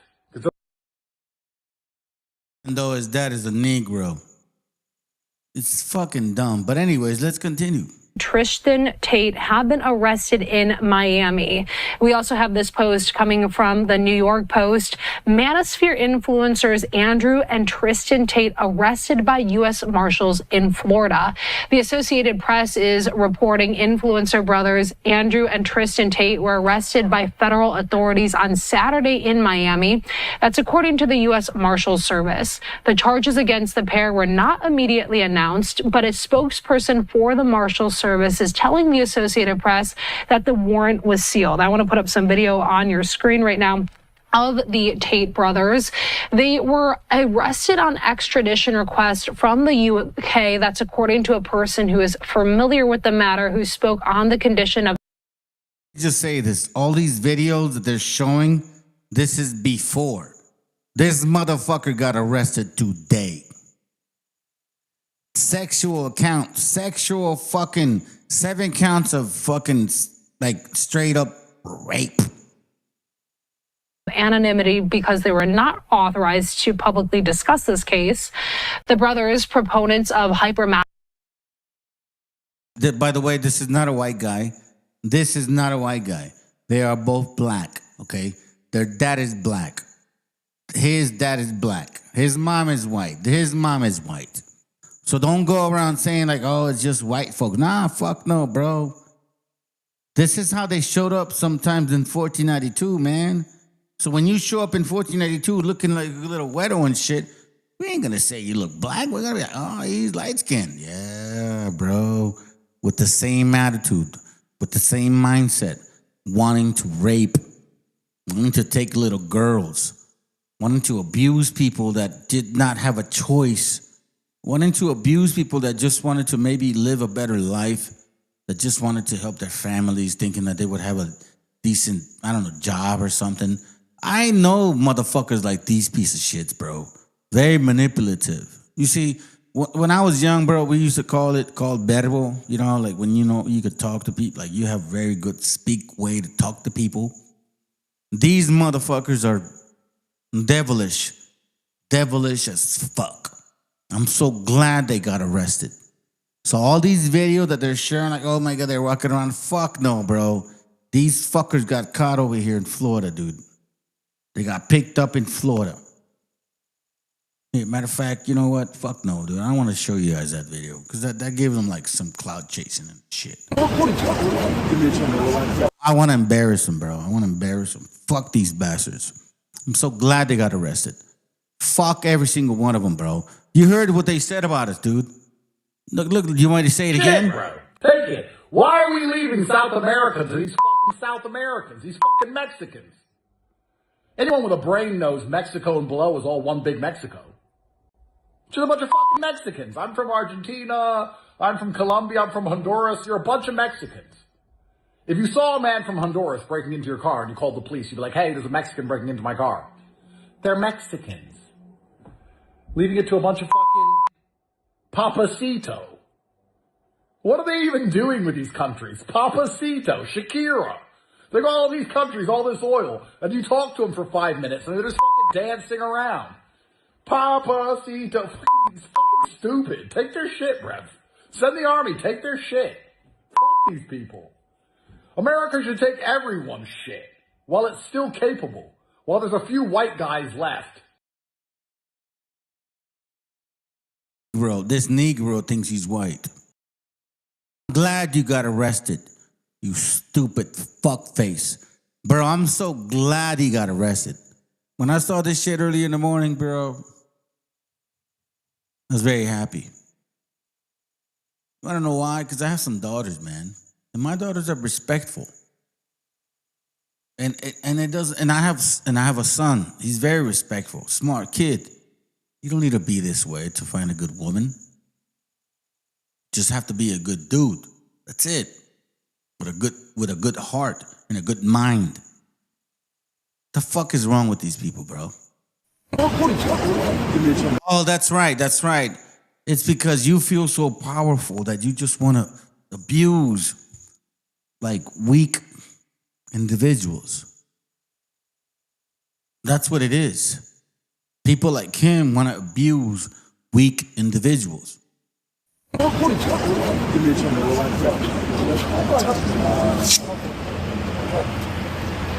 There's nothing more masculine than having your red pill friend take off your chain while you're being arrested for rape and sex trafficking. Lord have mercy. All right, everybody, we have some wild Bradley who cited King men, cited Romania. And I'm using this video because he's the one that showed like the earliest one and all this bullshit right here and shit. Okay, so let me fast forward it. You know, I'll show you the full video in just 1 second. It's very, very interesting, but or facilitating trafficking for sex. Here's what he showed. 7 counts of rape, 3 counts of arranging or facilitating trafficking for sexual exploitation, 3 counts of assault occasioning actual body harm, 19 additional charges for offenses relating to indecent images, of a child, and extreme pornography. In case you guys don't know this, extreme pornography is like when you do bondage shit. Bro, this is fucking disgusting, dude. How many of you motherfuckers were actually following this guy? Hey, American Cholo, did you vote for Trump because of this piece of shit? I bet you did, dude. I bet American Cholo looked up to this dude right here, bro. He just gives me this feeling like he was like that. Like he's like, oh yeah, he's a great example. Because you're so fucking short and you got no neck.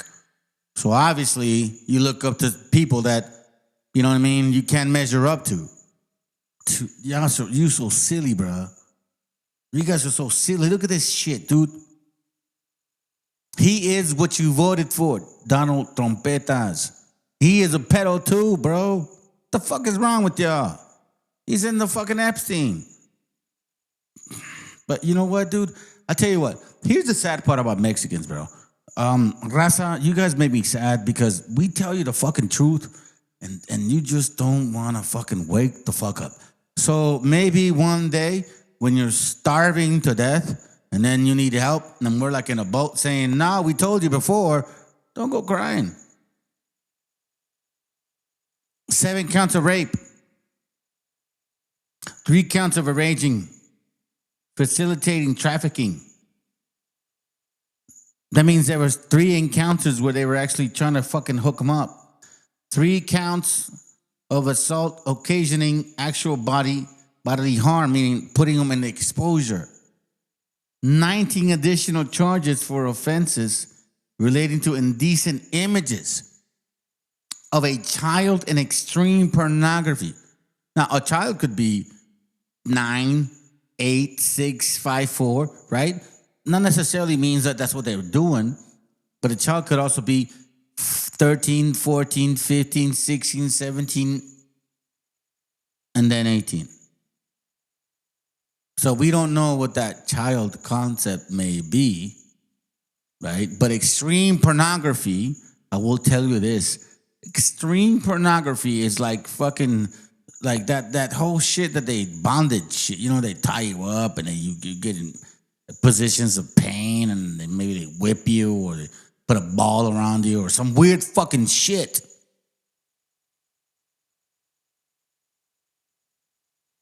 Man, listen, bro, I'm so happy that these motherfuckers got arrested. This motherfucker got arrested, bro, because he's the most racist motherfucker I ever. Listen, and here's the funny part, bro.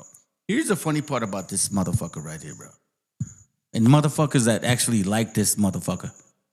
Because they don't even realize that this dude is a fucking negro, bro.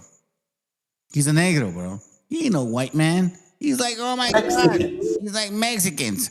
All these Mexicans. Motherfucking Mexicans. His dad is negro.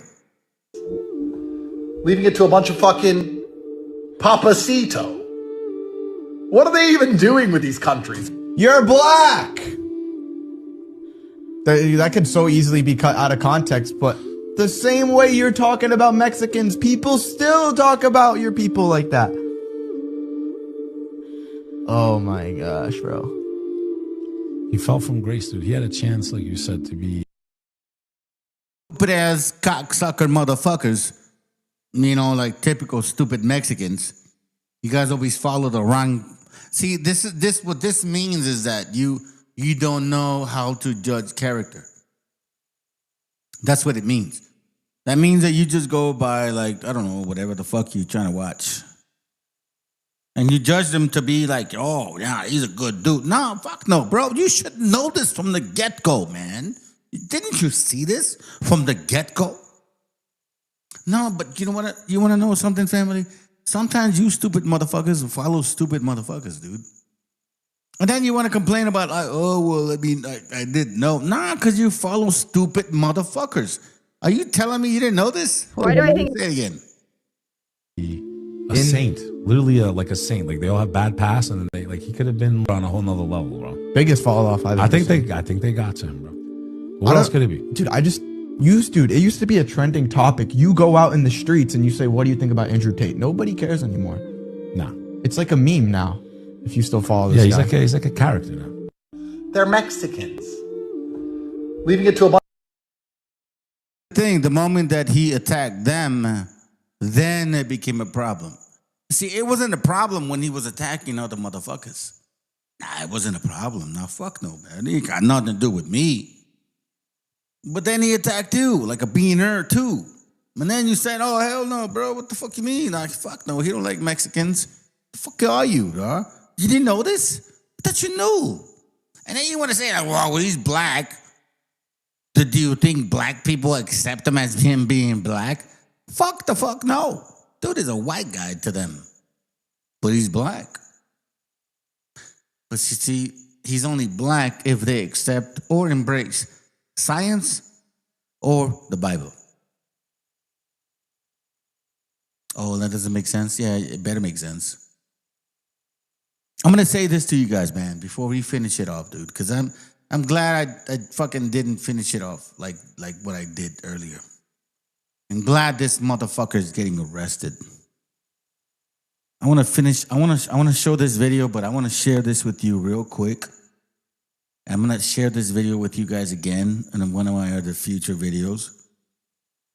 You need to understand exactly what the fucks we are facing, what we are looking for, and what we need to avoid. Israel has blown up the Middle East, blown it up. This is like they're remaking the Middle East. They're taking that's what they said they do. Netanyahu vowed to do this, and he's done it. Taking some of these countries are out of commission now. We're in his pocket. We have no apparent say in what he's going to do. Netanyahu. Yes, and AIPAC and all the Israeli mechanism that operates in the United States. Our vote, our Congress means nothing. Netanyahu comes and addresses them 3 times. They stand up like dogs, clapping for everything he says, like dogs. Well, it's disgusting. It's a disgusting moment. There's a good point. Meaning we're gonna go to war, or you guys are gonna go to war. And then your kids are gonna be sent to war. And it's gonna be all because you owe money to Israel. Sexual exploitation. 3 counts of assault occasioning actual bodily harm. And by the way, man, the only reason I'm showing this video is because, like, dude, I'm so fucking glad these bastards got arrested, bro. Like, let me play this again, dude. This is like the best fucking feeling. This racist bastard, this fucking disgusting piece of shit who was raping little girls, bro. I know he was, dude. I know he was. I mean, it's like this, bro. He's like, I want to meet a good woman, but there's no good women because all women are hoes. but he's going around sleeping with women. How the fuck do you create decent women if you're sleeping around with a bunch of women? Obviously, you're not setting the example because apparently you talk about being a king. So a king would set an example of not going around creating a bunch of hoes. You would probably be mindful of what the fuck you're actually saying. But you see, that's the problem with people, fam. They don't understand how to be men. That's the problem. But let's listen to this. And I'm listen. Look, like I'm not siding with this kid, dude. Like I'm Democratic or anything. But he's the only one that I think he fucking showed the best video to have him arrested. Dude, I kid you not, bro. This was the best fucking feeling. It was the best feeling, bro. There's nothing more masculine than having your red pill friend take. You don't understand, when that shit came to my feed, it was the best feeling because I remember what he was saying. Fuck you, Mexicans. You all are Mexicans. It don't matter. It don't matter what part of you from. If you're from South America, you're Mexican. If you're Nicaraguan, you're Mexican. This guy was a disgusting fucking, what I could say, white guy, but no. His dad is negro. You see what I'm saying? So it doesn't matter. Dude, people are just hateful sometimes, man. Y'all need to wake the fuck up. Off your chain while you're being arrested for rape and sex trafficking. Lord have mercy. All right, everybody, we have some wild breaking news, and we finally have some good news to bring for you all. The Tate brothers, the manosphere influencers who treat women terribly, who give young men advice on how to treat women, and it's always terrible advice. They have By the way, let me say this. My son was playing a lot of video games, like, for a little while and shit. And he started telling me about this little character here. They have a way of leading them to his talks. They do it on Discord. They bring you links. They invite you to certain talks, certain platforms. And then, as you play with them and you trust them, and then they invite you to specifically Discord, right? It's like you know what I mean? So they, they communicate that way, and then all of a sudden now you get caught up in like, oh man, this is the way that you got to treat women. Nah, bro, that's not the way you treat women. Not at all. Not at all, man. Not at all, bro. I have beautiful daughters, and this is not the way you treat women. I have fucking amazing kids. This is not the way you treat women, bro. Officially been arrested in Miami and are being extradited back to the United Kingdom, where they will be facing human trafficking and rape charges. Now, of course, the charges themselves are heinous, and we'll dig into them in just 1 minute while watching the video of them being arrested. But I think it's good news because this is the first time in a while I felt like these men who are in power, who abuse their power to screw over women and screw over people who, don't have as much power, don't have as much money, don't have as much clout, so to speak. This is the first time we are seeing real and true accountability. The Tate brothers have been on the run for years and years and years. In fact, they moved. Brothers, I mean, we saw Lorenzo's family express their way of living. I'm sorry, man, I have to bring him up. Lorenzo lost his life, but we got to hear the way that his family speaks. Smart, intelligent, humble, just like how we all are. You know what I mean? These people assume we're not smart. They assume that. But unfortunately, we saw the example of our people, of who they are. This is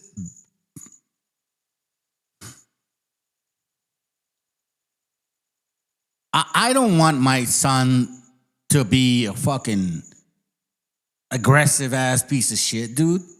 Fuck no, dog. I don't want that. I don't want him to be a fucking asshole, bro. My son told me, he's like, Dad, I want to be a cop. I think I want to be a cop. I'm like, man, you know what? You can probably do it, but damn, right now, I wonder if you can.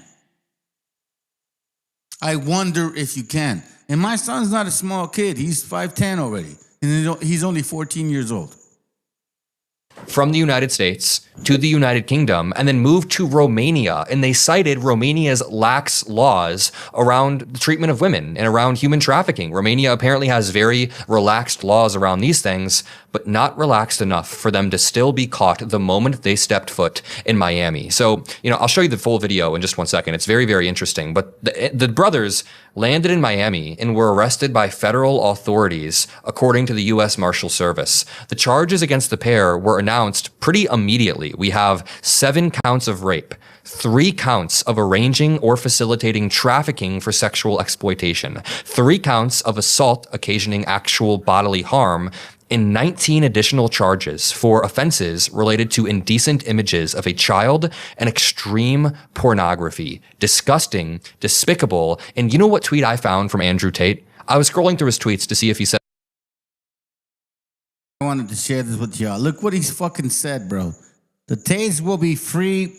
Trump is the president. The good old days are back, and they will be better than ever. Hold on, love. Kind of basically saying, he's like, wow, dog, it's gonna rape people. Fuck it, Dude, these guys are disgusting, dog. Like, what the fuck, man? Y'all can't just love a woman. Is this so difficult? You can't just love a woman? Maybe I'll give you 2, but fuck, man. Is it that bad that you gotta go rape kids? You fucking disgusting animals. Anything about being free or about Trump. And I found this one. I think I was one of the first people to stumble upon this. He said, back in 2025, the Tates will be free. Trump is the president. The good old days are back, and they will be better than ever. Hold on. The man who was saying that the Tates will be free because Trump is president is now being charged with actual child pornography, 7 counts of rape, 3 counts of facilitating trafficking for sexual exploitation. And I just want to give a trigger warning. In one moment, I'm going to dig into what they're actually being accused of doing, like what they actually did on a minute level. And it is so disgusting. It is so despicable. And these men should be locked away for a while. I always talk on That's why I'm sharing this kid's reporting, because I think he's the one that did it the best. The way that he fucking broke it down, dude, it's fucking sad, bro. And I'm so glad that they got fucking caught. You know what I mean? It's like, dude, yeah, I hate our people. Like, you guys are rapists. Mexicans are rapists. And that's what you're doing. Fucking. my show about how I'm a young dude. I'm 23 years old. I grew up in Indiana. I live in Chicago. To me, finding role models that I can look up to is very, very important. So Barack Obama has been a huge role model throughout my life. There are certain comedians or actors or people in the arts that I look up to, of course. I look up to Christopher Nolan a lot. He just came out with a new movie. It's really good. But I've also pointed out on my channel how the role models that exist online and in politics right now are actually just dog shit. We have Donald Trump. And by the way, you guys that watch my channel, you should know that I am older, obviously. I'm in my 50s. So I have a kid around this age. So it's important for me to listen to what the fuck they're thinking, right? So now, let me get to skip into the moments of what the fuck is really crazy. This is nuts. Many other countries as well. But the United States and the UK are able to coordinate in order to use the United States as extradition grounds and the UK as the courts and the House Secretary once the person arrives in Britain. So right now, the Tate brothers are likely on their way back to the UK to finally face trial. They have been in friendly countries for a while, going from Romania to other countries where they can't be extradited. Now we have more info about the allegations. We have the video of them being arrested. Let me play this video for you. And then on the other side of this, I'm going to explain a little bit more about the charges and what they actually did, because it's disgusting. Allegedly, they would fly women in to Romania and other places in the UK, and then they would take those women's passports away and then exploit them to make sexual content like online OnlyFans type content, porn type content. And they would quite literally hide the woman's passport. So the woman has no way to find a way out, to get back home, is basically trapped there and reliant on the brothers. Actual human trafficking. Let me play for you this clip, and then I'll commentate a bit over it, and I'll visit you on the other side. As always, if you appreciate the fast breaking news that we bring you all,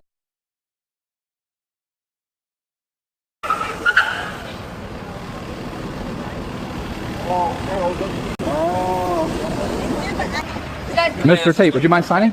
Hey, Tate. No way someone asked him for a signature when he was being arrested. And my wife was the first one to be like, man, why is he looking? No way. My wife was the first one to be like, why is he looking all gay and shit? Look at it. Look at his fucking gay ass outfit. Look at that shit, bro. Why the fuck would you let your chest all go down, dog? And your tight ass purple shirt, your tight ass pants, your high heeled motherfucker, and then you have some fucking sandalias, bro.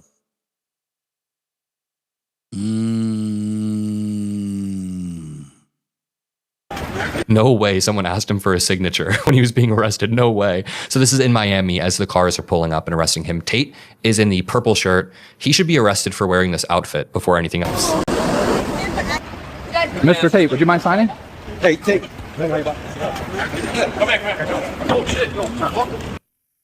That's his brother over on the right that weirdly looks like he's in like an Amish costume. What? Come over here, Mikey.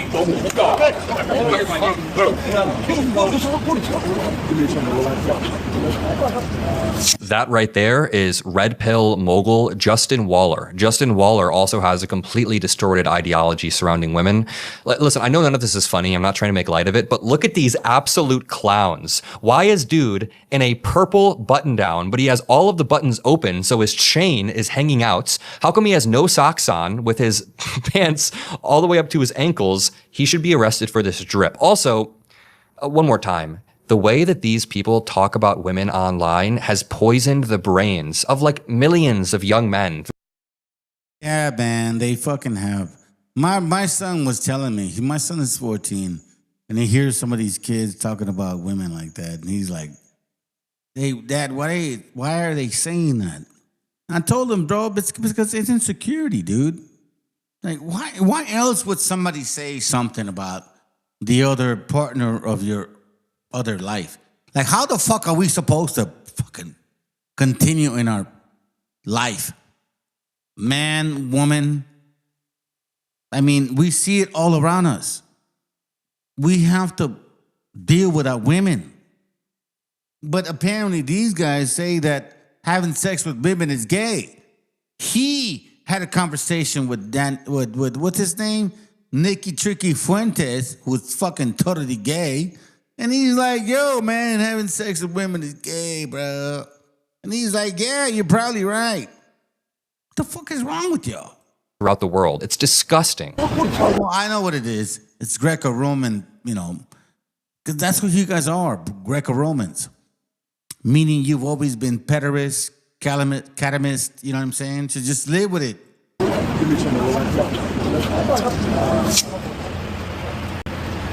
There's nothing more masculine than having your red pill friend take off your chain while you're being arrested for rape and sex trafficking. Lord have mercy. I know.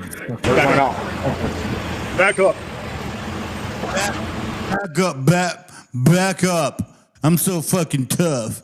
Look at my fucking tough, bro. I'm fucking crack bear, bro. I'm fucking. He should be arrested for this drip. Also, fuck these people. One more time. The way that these people talk about women online has poisoned the brains of like millions of young men throughout the world. It's disgusting.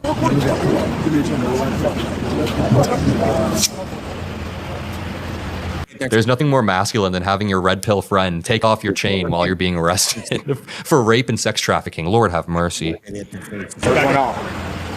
Back up.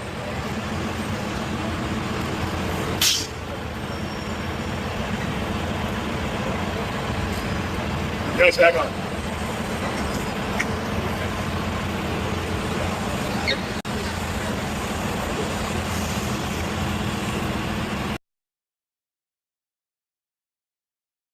Got arrested. I'm almost done, family. I just want to show this to you one more time. Shit, bro. Take it. Why are we leaving South America to these fucking South Americans, these fucking Mexicans? Anyone with a brain knows Mexico and below is all one big Mexico. Just a bunch of fucking Mexicans. I'm from Argentina. I'm from Colombia. I'm from Honduras. You're a bunch of Mexicans. If you saw a man from Honduras breaking into your car and you called the police, you'd be like, hey, there's a Mexican breaking into my car. They're Mexicans. Leaving it to a bunch of fucking Papacito. What are they even doing with these countries? Papacito, Shakira. They got all these countries, all this oil, and you talk to them for 5 minutes, and they're just fucking dancing around. Papacito, stupid. Take your shit, Rev. If there's anybody out there that has my number and is cool with me, and you know somebody that's really good at sales, I can show them how to make $2,000-3,000 a day. So these motherfuckers that say we're Papacito broke, nah, they don't even realize what the fuck we're doing. Okay? By the way, I'm almost done. Let me play this real quick. Please, I said it real. I said it real. Okay? Don't forget what I just said, by the way.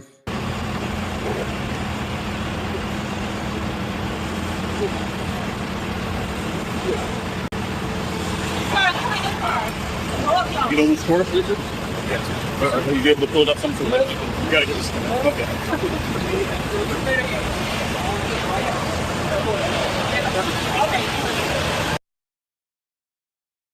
These fuckers make about $100,000 a year to really hurt people.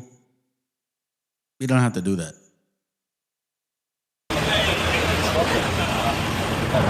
Good, good. I am so glad this. Sorry, but, you know, me too. Absolute piece of shit is being walked off like this. I am so glad. He's one of the worst human beings out there. Him and his brother both.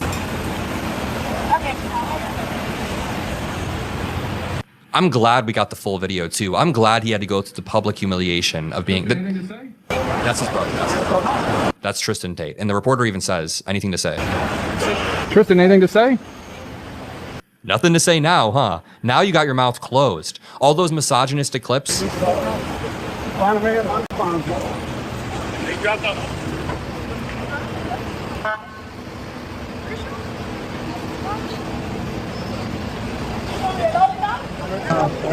Listen, I'm glad they got arrested, man. You know what I mean? I'm out. That's it.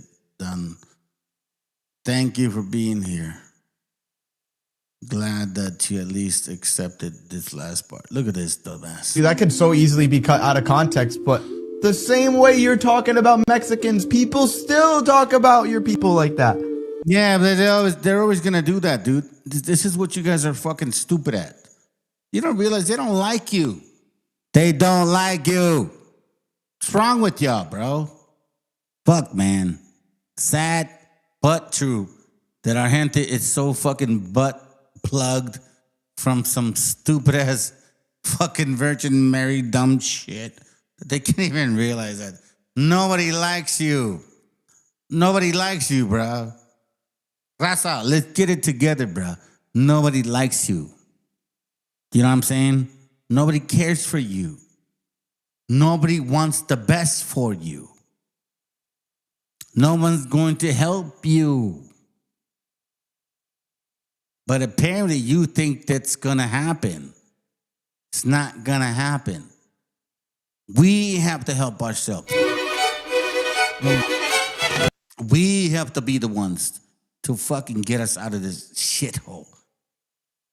And the only way that works is if we gather together.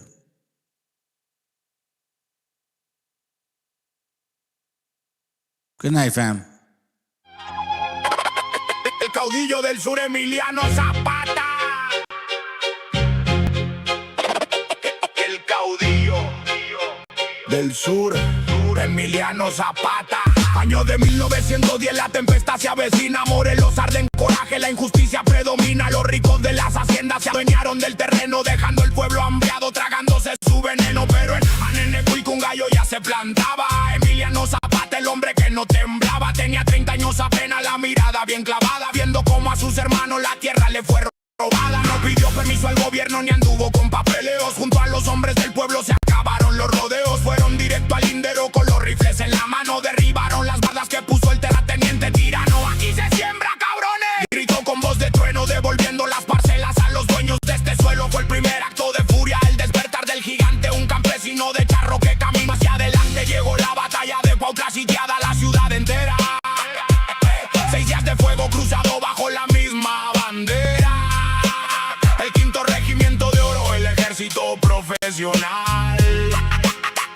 Cayó ante las guerrillas del ejército comunal. Tierra y libertad, la tierra es de quien la trabaja. Aquí no se dobla nadie, aquí nadie se nos raja. Con el fusil en la mano y el sombrero bien plantado, Zapata vive en el cerro, el caudillo respetado. Tierra y libertad, el grito del pueblo ruge contra el gobierno corrupto que al descalzo lo estruja. Puro fuego en el sur.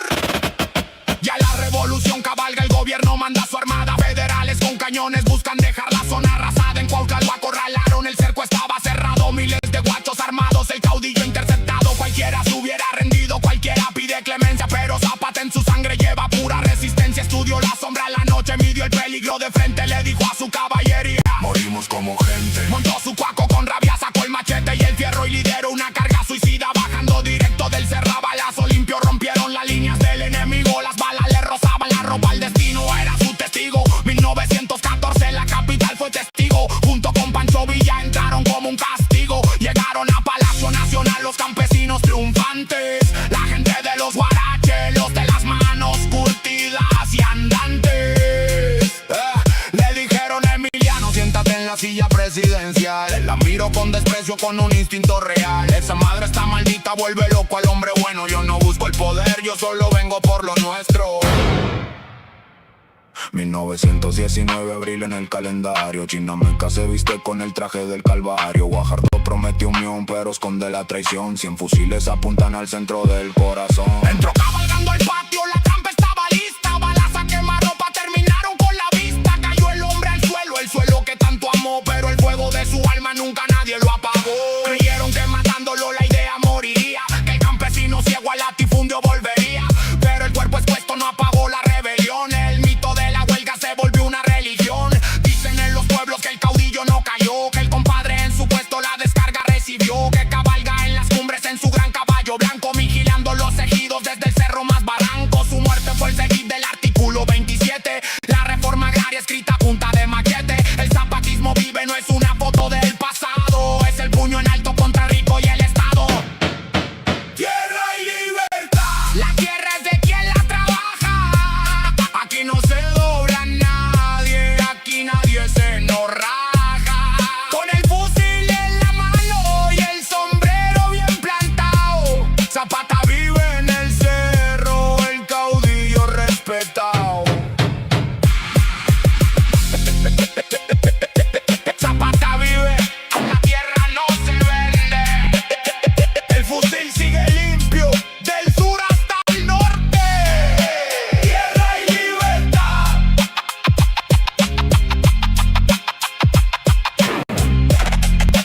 Tierra y libertad.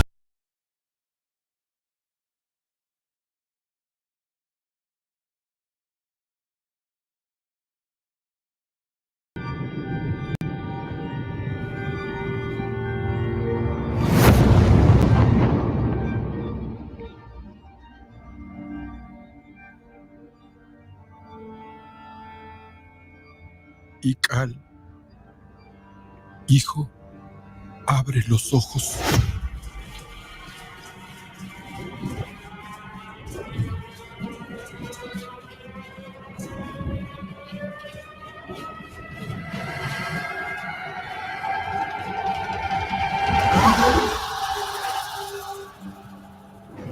Tu cuerpo se queda con nosotros, pero tu espíritu debe seguir.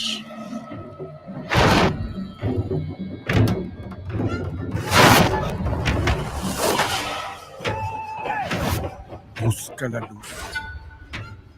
Aléjate de las sombras. Deja que nuestro dolor sea tu fuerza. Desde aquí iluminamos tu camino.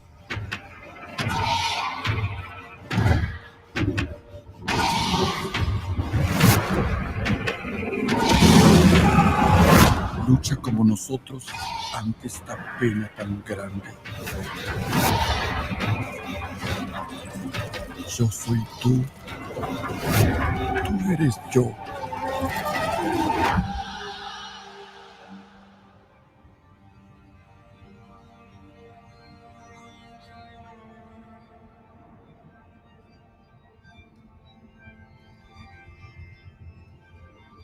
La muerte que hoy nos separa, mañana volverá a unirnos. Eres libre, hijo.